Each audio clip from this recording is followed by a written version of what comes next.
શેઠ ટોપણદાસ, એને 4 છોકરા, 3 છોકરા પરણેલા, ચોથાને પરણાયો. એ ચોથા છોકરાની જે પત્ની હતી તે થોડી વ્યવસ્થિત હતી, મોટા ઘરની હતી. મોટું ઘર એ નહીં કે માળ ઉપર માળ હોય એ મોટું ઘર નહીં. મોટું ઘર એ છે કે મોટામાં મોટો જે ઈશ્વર છે, પરમાત્મા છે, એની ચર્ચા જે ઘરમાં થતી હોય, તે સર્વેશ્વરનું જ્ઞાન જે ઘરમાં મળ્યું હોય, તે મોટું ઘર મહાપુરુષો માને છે. એ મોટા ઘરની કન્યા હતી. એને સેવા સોંપવામાં આવી. શેઠ ટોપણદાસ, સિંધના એક શેઠ ટોપણદાસ થઈ ગયા. એને સેવા સોંપવામાં આવી.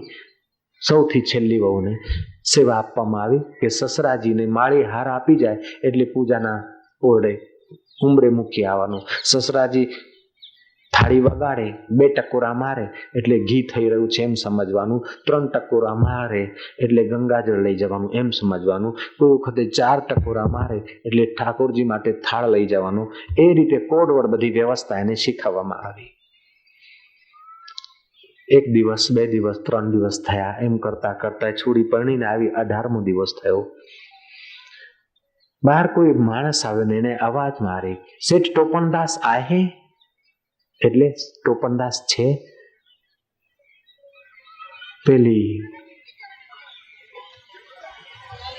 નવી આવેલી સેવામાં તત્પર છોડી કે છે કે એ તો દુકાને ગયા છે, પેઢીએ ગયા છે. સસરાને લાગે આવ્યું કે હમણાં તો હાર મૂકી ગઈ છે, પેઢીએ ગયા છે, મૂર્ખી ક્યાંકની. અત્યારે એનો બાપ પેઢી જતો છે. 10 વાગ્યા પહેલા તો હું પૂજાના રૂમમાંથી નીકળતો નથી, અને હું 25-30 વર્ષનો તો ત્યારથી પૂજા કરું છું ને આ પોહટ બેઠા કે 40-40 વર્ષથી મારો નિયમ છે.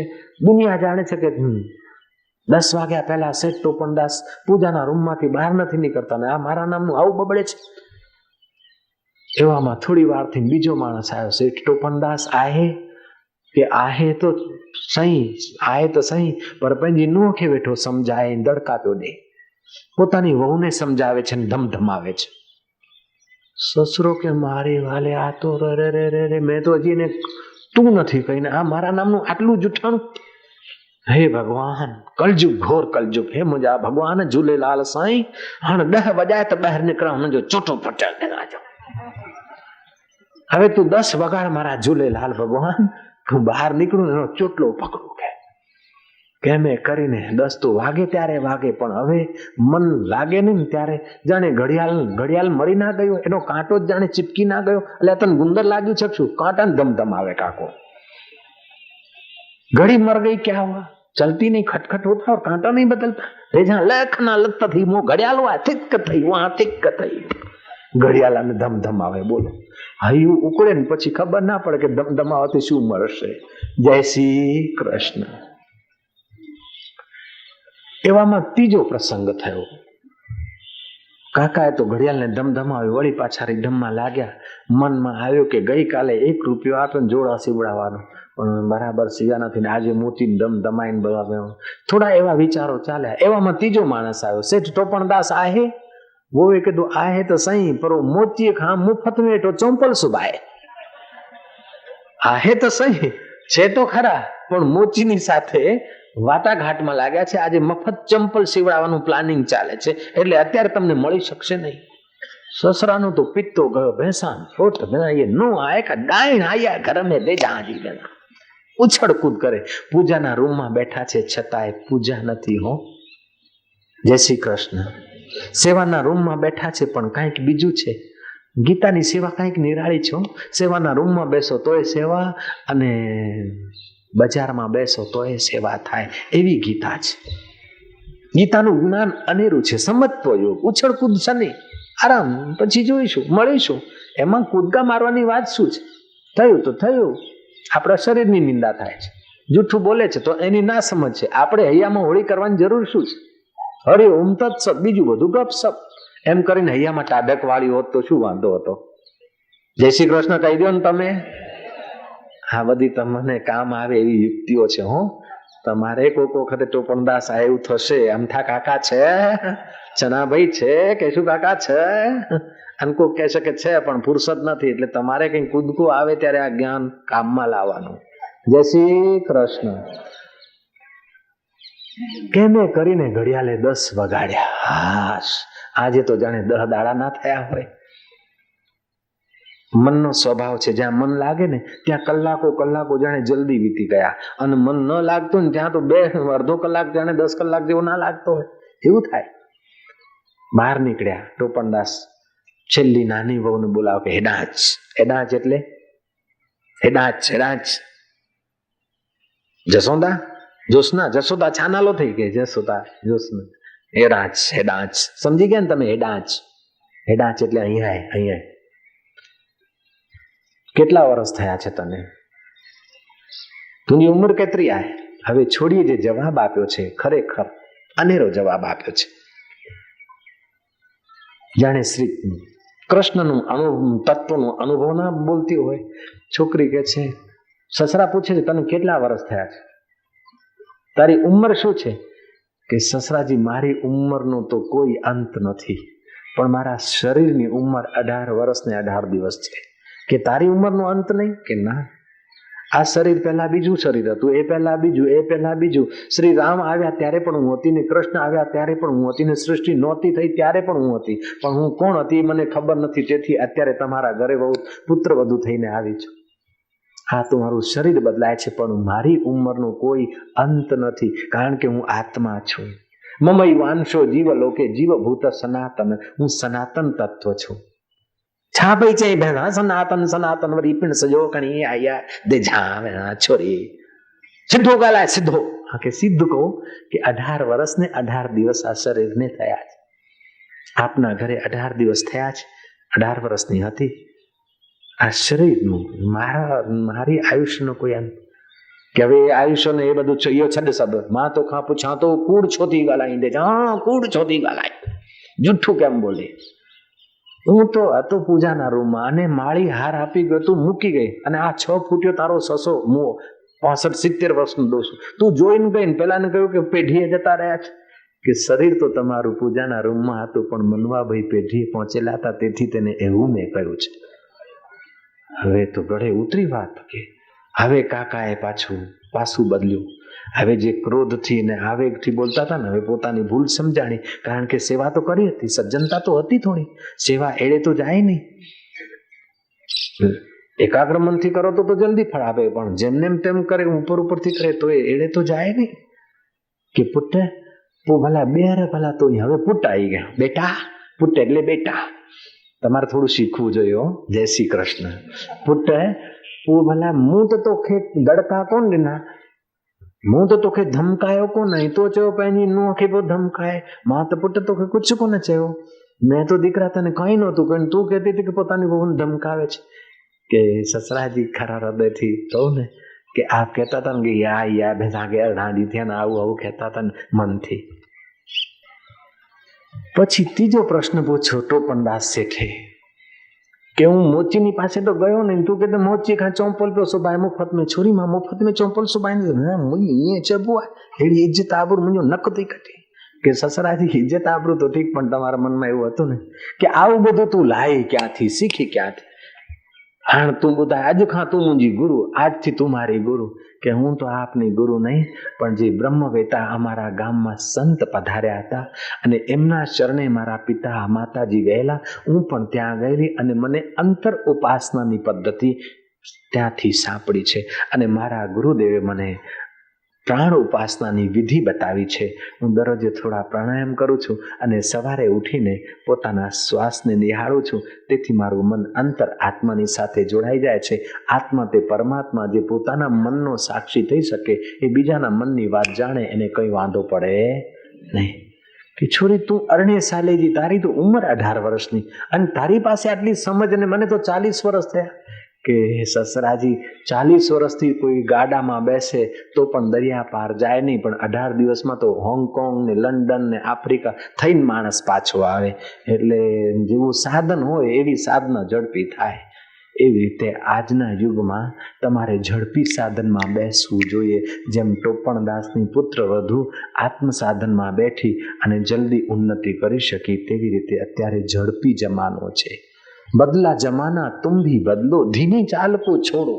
થશે ને હશે ને ફાવશે ને આપણા ભાગ્યમાં નથી ને ઓમ નથી તેમ એ બધું નહીં. તમારા વિચારો જ તમારું પ્રારબ્ધ છે, તમારો પુરુષાર્થ તમારો પ્રારબ્ધ બને છે. એટલે કોઈ આકાશમાં દેવ બેસીને તમારું ભાગ્ય લખતો નથી, કે કોઈ ભૂત પ્રેત પકડીને તમને નરકમાં લઈ જશે નહીં, કોઈ દેવ હાથ પકડીને સ્વર્ગમાં લઈ જશે નહીં. તમારા જે વિચાર છે એ એવા તમારા કર્મ, અને જેવા તમારા કર્મ તેવા તમારા ફળ. અને કર્મથી અકર્મ સિદ્ધિ કરો, કર્મમાં નિષ્કર્મ સિદ્ધિ કરો તો કરતા ભોગતાના ભાવથી પર પોતાના આત્મામાં આવી જાવ તો બેડો પાર. બહુ સહેલું છે, સાદું, સસ્તું, સહેલું, નમતું, મફત. ઉધાર નહીં, મફત મળે છે, પણ લેવાની જો તજવીજ હોય તો જલ્દી બેડો પાર થાય. કબીરજી કહે છે, નિગુરે કા નહીં કોઈ ઠિકાના, 84 में आना जाना, यम का बने મહેમાન. પેલા 40 વર્ષથી ભજન તો કરતા હતા, પણ મનમુખી ભજન કરતા હતા, નિગુરા થઈને ભજન કરતા હતા. કોઈ ભૂમિયા સત્પુરુષનું માર્ગદર્શન મળે ને પછી જો ભજન કરે, બરકત આવે. આપણી જાતે આપણે સાયકલ શીખીએ, ગાડી શીખીએ, મોટર શીખીએ એ જુદી વાત છે, ને પાસે બેસીને કોઈ શીખવાડે એ જુદી વાત છે. અરે એક રોટલી કરવી હોય ને તોય ગુરુ કરવા પડે. લો, અમારા આશ્રમમાં એક મહંત હતા, મારે ક્યાંક કથા કરવા જવાનું હતું. મહંતને કીધું કે તમે હવે બધું સીધું પડ્યું છે ને બનાવીને ખાઈ લેજો. કે હા બાપુ, તમે મારી ચિંતા કરશો નહીં. 3 દાડા પછી હું આવ્યો, મેં કીધું કેમ મહંત, ખાધું પીધું? મહંત હસ્યા કે આટા ભી ખલાસ હો ગયા, ભૂખ ભી ખલાસ હો ગઈ. મેં શું થયું? કે એક દિવસ લોટ બાંધ્યો એટલે આમ પાણી વધારે નાખ્યો, એટલે કે લોટ તો બધું ખીચડી થઈ ગઈ, રોટલી થઈ નહીં. કે અમે કરીને ગાયને આપી દીધી. બીજા દિવસે મેં વિચાર્યું કે ચલો બહેનો શીરો કરે છે, આપણે શીરો કરો. તે તપેલી પાણીની મૂકી અને એમાં લોટ નાખ્યો તો ગાંઠ થઈ ગઈ. પછી ઘી નાખ્યો તો બધું બગડું થઈ ગયું. પછી મજા ના આવે. ત્રીજા દાડે મેં કીધું કે ચલો પૂરીઓ કરું. લોટ બાંધતા આવડ્યું ને તેલ તપીને ઝેર જેવું થઈ ગયું. કબીર કહે છે, સહેજો કારજ સંસાર કો ગુરુ બિન હોત નાહી, હરી તો ગુરુ બિન ક્યાં મિલે સમજ લે મન માહી. गुरु धोबी शिष्य कपड़ा, साबुन सर्जन हार, सुरत शिला पे बैठ के निकले मैल अपार. गुरु જ્યારે મંત્ર દીક્ષા આપતા હોય ત્યારે પોતાની શક્તિની કિરણ આપણને આપે, સમર્થ ગુરુ હોય તો. અને એ શક્તિની નાનકડી કિરણ અંદર ભડકો કરે, આપણા પાપ, તાપ, અહંકાર, અવિદ્યાને દૂર કરે અને આત્મ પ્રકાશ કરે. નાની સરખી ચિનગારી હોય ને તો પણ લાકડાના ઢગલા બાળી મૂકે. જો એની સંભાળ લેવામાં આવે, એનો ઉપયોગ કરવામાં આવે તો શાંભવી દીક્ષા, સ્પર્શ દીક્ષા, સંપ્રેક્ષણ દ્રષ્ટિની દીક્ષા, એ દીક્ષાઓથી દિયતે જે દેવામાં આવે આધ્યાત્મિક શક્તિ અને જે પચાવવામાં આવે એનું નામ દીક્ષા. જે પચાવવાની પાત્રતા ધરાવતા હોય તેમને શિષ્ય કહેવાય, અને જે આપવાની સામર્થ્ય શક્તિ ધરાવતા હોય તેમને ગુરુ કહેવાય. ગુરુ શિષ્યનું મિલન એટલે આધ્યાત્મિક જીવનનું પ્રાગટ્ય થતું હોય છે. જન્મજાત તો શરીરથી આપણે જન્મીને તો શુદ્ર, બીજી વાર જ્યારે ગુરુની દીક્ષા મળે ત્યારે આપણે દ્વિજાતીય કહેવાય. દ્વિજાતીયનો જ જપ, તપ, સેવા, પૂજા ફળતી હોય છે. દીક્ષા વિનાનું કાંઈ ફળતું નથી એવું ઘણી જગ્યા મેં સાંભળેલું. એટલે ગુરુદેવના ચરણે ગયા પછી મને ખબર પડી કે આટલા વર્ષોની મારી સાધનાથી જે મને અનુભૂતિઓ થઈ એ બધી બટુકડી છે, પણ ગુરુદેવની જરાક જેવી કૃપાથી જે કંઈ મળ્યું ને એની આગળ તો ઇન્દ્રનું આસન પણ મને તો બટુકડું લાગે છે. જય શ્રી કૃષ્ણ. बीतवा ब्रह्म रस योगिनो भूतवा उन्मत इंद्रो बपि रंकवत भाषित अन्य से का वार्ता. न सुखम चक्रवर्तीना न सुखम देवेंद्रस्य यद सुखम वितरागस्य मुनिर एकांत वासिना. ચક્રવર્તી રાજાને એ સુખ ક્યાં, દેવોના રાજા ઇન્દ્રને એ સુખ ક્યાં, જ્યારે એકાંતમાં અંતર્યામી આત્મ તત્વમાં યોગી વિહાર કરે છે એની કોઈ મજા જુદી જ હોય છે. તો આજનો શ્લોક છે, આત્મોપમેન સર્વત્ર સમમ પશ્યતિ યો અર્જુના, સુખમ વા યદિ વા દુઃખમ સ યોગી પરમો મતા. સુખ આવે કે દુઃખ આવે પણ યોગીની તો પરમ દ્રષ્ટિ છે અને આત્મવત બધાને નિહાળે છે. બીજાના દુઃખ દૂર કરવાનો એને અહંકાર થતો નથી. જેમ ડાબા હાથની રક્ષા જમણો હાથ કરે તો અહંકાર થાય નહીં. છતાંય બીજાની સેવા કરતી વખતે જેમ આપણા અંગોની આપણે સેવા કરીએ છીએ તો યથા યોગ્ય કરીએ છીએ. હાથને સ્પર્શે તો આપણે ધોતા નથી, પણ હાથ બીજા અંગોને સ્પર્શે તો આપણે સવારે સાબુથી પણ ધોઈએ છીએ. એવી રીતે સેવા તો કરે, પણ થોડું ભજનની, ભક્તિની, એકાગ્રતાની રક્ષા કરીને સેવા કરવી જોઈએ. જે સાધક છે, ભક્ત છે, એ અતિ કામી, અતિ ક્રોધી, અતિ બહિર્મુખ લોકોના સ્પર્શથી પોતાની ભક્તિને બચાવે. આહાર શુદ્ધ રાખે, સંપર્ક શુદ્ધ રાખે, કોઈના બિસ્તરા ઉપર, કોઈના બિછાના ઉપર જલ્દીથી બેસાય નહીં, કોઈના વાસણમાં જલ્દીથી ખવાય નહીં તો એના પ્રમાણુ આપણને ભક્તિમાં વિક્ષેપ કરે. ભક્તિ કરે કોઈ સુરમાં. ભક્તિની થોડી સંભાળ રાખવી જોઈએ. ડોક્ટરો પણ જાણે છે કે મરીજને સ્પર્શ કર્યા પછી સાબુથી હાથ ઘસે છે, કારણ કે એના પ્રમાણુ અડશે. આચાર્ય તો એમ કહ્યું છે કે ભક્તિ કરવી હોય તેની સુરક્ષાની પહેલા સમજણ રાખો. શુદ્ધ આહાર, શુદ્ધ સંપર્ક, શુદ્ધ વાતાવરણમાં. હરિ ઓમ.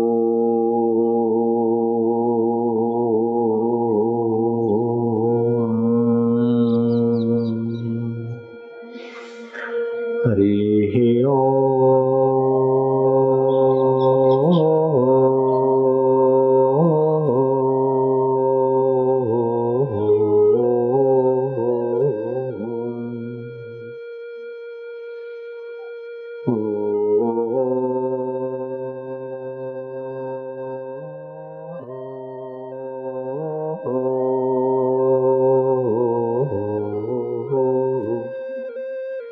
હરિનામના પાવન ગુંજનથી તમારા રક્તના કણે કણ પવિત્ર થઈ જવા દો. હરિને હેત કરતા તમારા હૃદયને દિવ્ય થઈ જવા દો. હરિ હરિ ઓ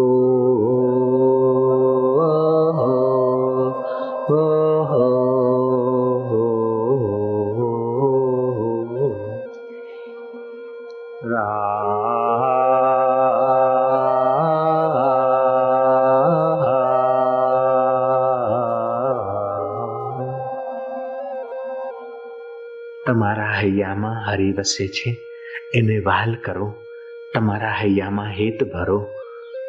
તમારા હૈયાના અંતર્યામી અવતારને તમે વહાલ કરો કે પ્રભુ, હે પ્રેરક પરમેશ્વર, તારી કૃપાથી, તારી પ્રેરણાથી અમે સત્સંગ સભામાં આવી શક્યા છીએ. તારી પ્રેરણાથી તારું ધ્યાન ધરી શકીએ છીએ. હે મારા વાલા, હે અંતર્યામી, હે મીરાના કનૈયા, શબરીના રામ, યોગેશ્વરોના આત્મદેવ, બ્રહ્મવેતાઓના નિજ સ્વરૂપ, સોહમ સ્વરૂપ, હે સર્વેશ્વર, અમે તારું ધ્યાન ધરીએ છીએ. અમારો અહમ તારામાં ઓગાળીએ છીએ. મારા વાલા, જય હો પ્રભુ, તારો જય હો.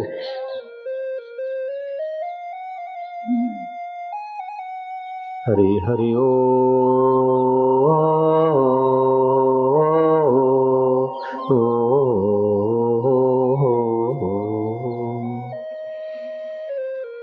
હરે હરે ઓ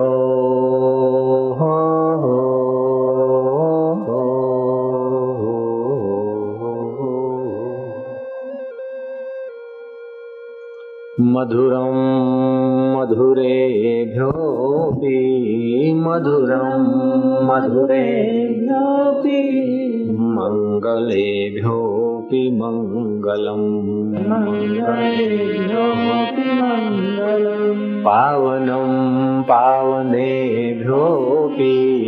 પાવનમ પાવનેભ્યોપી હરે નામૈવ કેવલમ હરે નામૈવ કેવલમ. હરિ હરિ ઓ